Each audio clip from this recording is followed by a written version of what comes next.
Assalamualaikum Buya. Waalaikumsalam warahmatullahi wabarakatuh. Assalamualaikum semua. Ya, ini mau bertanya Buya, menyambung yang kemarin mengenai takdir. Takdir. Ya, takdir ini Buya, takdir orang yang bunuh diri.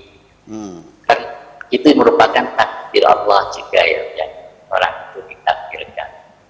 Kemudian dia bisa beralasan gini ya, bahwa tindakan itu merupakan takdir Allah.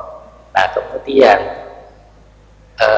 semua takdir Allah itu kan baik ya. Bagaimana terhadap orang yang bunuh diri itu? Apakah tindakan itu baik menurut dia? Nah itu kalau dipikirkan di situ tuh bagaimana itu ya? Ya. Iya.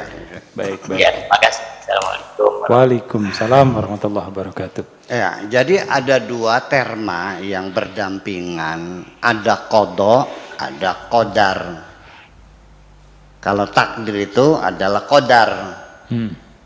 Kalau qada itu sebelum qadar. Jadi artinya ketika masih dalam bentuk perencanaan itu namanya qada.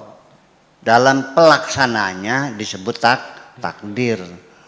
Zaman Pak Harto dulu ada namanya repelita, rencana pembangunan 5 tahun. Itu dibuatnya ketika pemerintah sedang menggulirkan pelita yang ketiga. Nah, sementara di tengah perjalanan pelita ketiga pembangunan 5 tahun berjalan, itu pemerintah sudah membuat repelita keempat. Begitulah kira-kira. Jadi ada rencana dan ada pelaksanaan. Kalau masih dalam rencana namanya repelita, rencana pembangunan 5 tahun.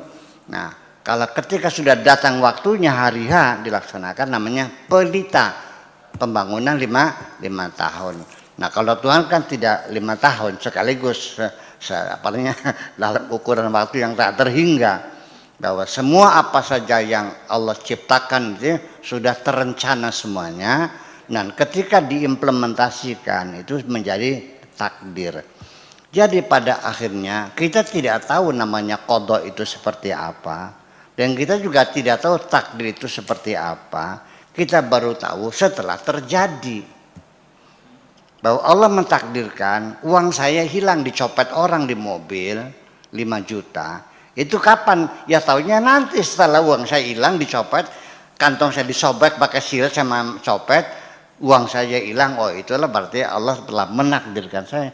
Nah ketika orang itu jatuh miskin lalu mengatakan ya udah barangkali takdir Tuhannya begini, dari mana Anda tahu itu takdir Tuhan? Dan itu kita tidak diperbolehkan atau ditutup oleh Tuhan, manusia tidak boleh tahu. Tidak boleh tahu. Wa ma tadri nafsum madza taksibu qadan wa ma tadri nafsun bi ayyi ardin tamut. Surat apa tuh? Al-Baqarah ya?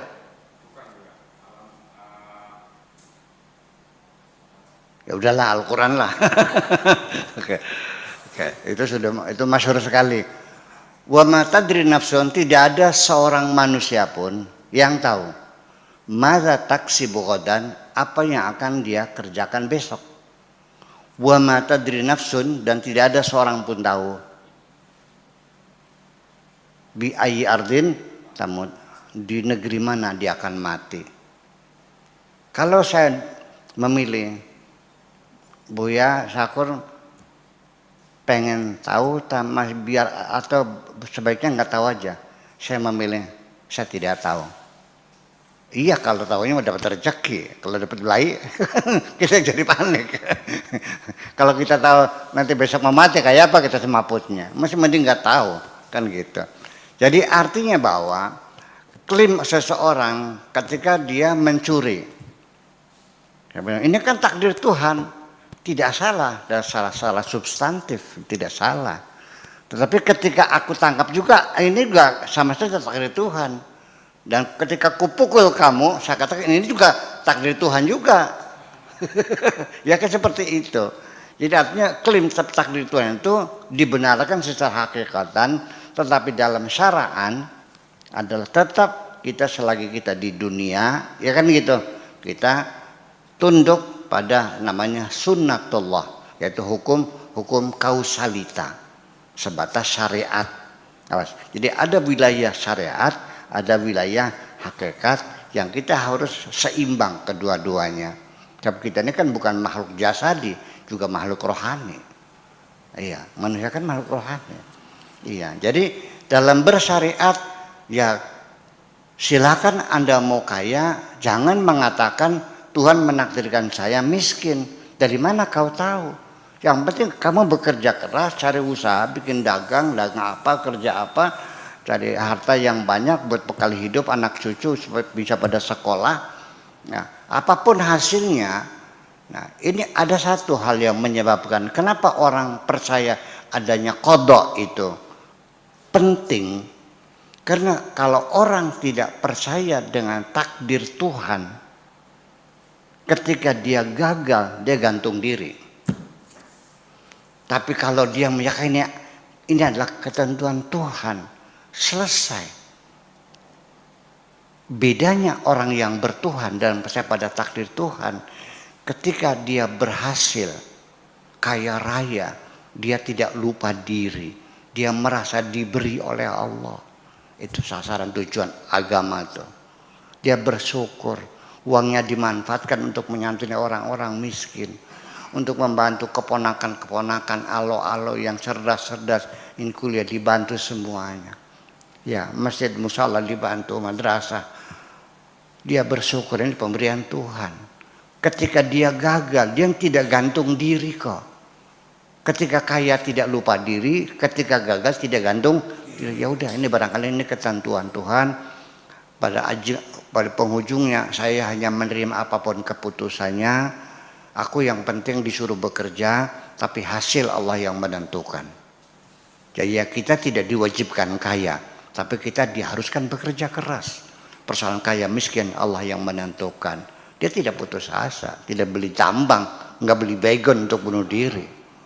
Tetapi kalau orang tidak bertuhan hanya mengandalkan kemampuannya sendiri, percayalah ketika berdahulu lupa diri, untuk berfoya-foya, melakukan kemaksiatan. Nah, iya, kalau gagal dia ngamuknya setengah mati, semua dibantai, semuanya dihancurkan, bahkan dia gantung diri pada akhirnya.